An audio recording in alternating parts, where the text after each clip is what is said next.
Friends, welcome to Brinda's kitchen. அனைவருக்கும் தீபாவளி நல்வாழ்த்துக்கள். இப்போ நம்ம செய்ய போகிறது ரிப்பன் பக்கோடா.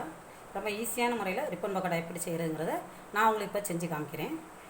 அதுக்கு தேவையான பொருட்கள்: 4 கப்பு இட்லி அரிசி, அதை ஊற வச்சு கிரைண்டரில் வலுவலுன்னு அரைச்சி வச்சுருக்கேன்.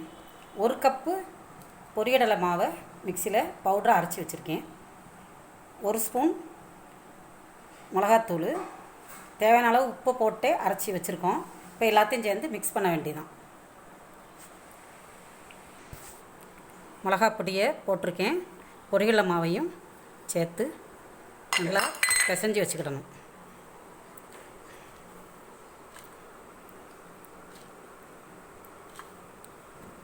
பிசைஞ்சு வச்சுக்கிட்டு ரிப்பன் முறுக்கு பலகையில் போட்டு புளிய வேண்டியதான். ரொம்ப ஈஸியானது மெத்தடு. அரிசி மாவு நல்லா வலுவலுன்னு அரைக்கணும்.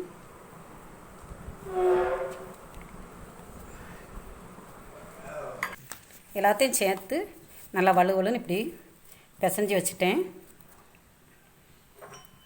ரிப்பன் அச்சு நாடாக எடுத்து இந்த இருக்குது ரிப்பன் முறுக்கு புளிகிறது. அதில் இனிமேல் புளிஞ்சி விட வேண்டியது. எண்ணெயை ஏற்கனவே காய வச்சுட்டேன். எண்ணெய் நல்லா காஞ்சிருச்சு. ஒரு தேவையான அளவு மாவு எடுத்து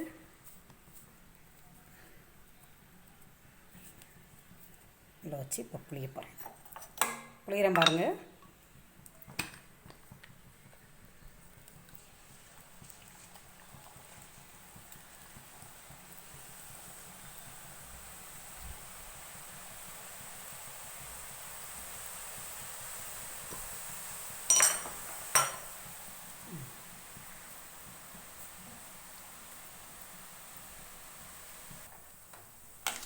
இந்த ரிப்பன் பக்கோடா வெந்துருச்சு.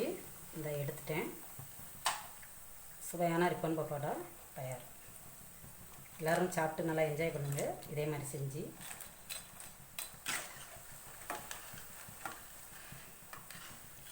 தீபாவளிக்கு சேஃபாக இருங்க. சின்ன பிள்ளைங்களை குழந்தைங்களை பத்திரமா பார்த்துக்கோங்க. எல்லாருக்கும் தீபாவளி நல் வாழ்த்துக்கள்.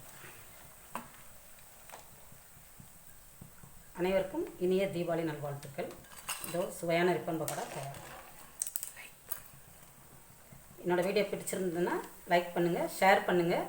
இதுவரைக்கும் என்னோடய வீடியோவை பார்த்தவங்களுக்கு ரொம்ப நன்றி. சப்ஸ்கிரைப் பண்ணுங்கள் ஃப்ரெண்ட்ஸ், ப்ளீஸ்.